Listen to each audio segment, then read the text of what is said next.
Hello there guys, it's me again. In this video I will show you how to make Snapchat private account.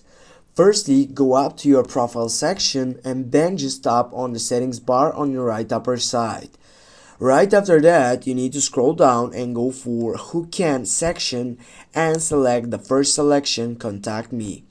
Now if it's selected the first site for everyone, that means that everyone could contact you, but if you go for the second one, it could be hidden from some people. That means that also be getting just for your friends. Now get back. The second thing what you need to do, just simply go to view my story and select for friends only or custom. With custom you can select the friends that you're gonna block them for that cycle, but in this case we're gonna go with friends only, and with this it will get up for that private account. Now I will go back, and the last thing that I want to do it in this side is just going to the fourth selection, see my location, and I need to go for ghost mode.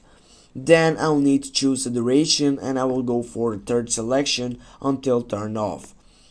Now with this guys, when I get back, my account is private right now. Thanks for watching. Don't forget to hit that like and share the video. See you soon guys.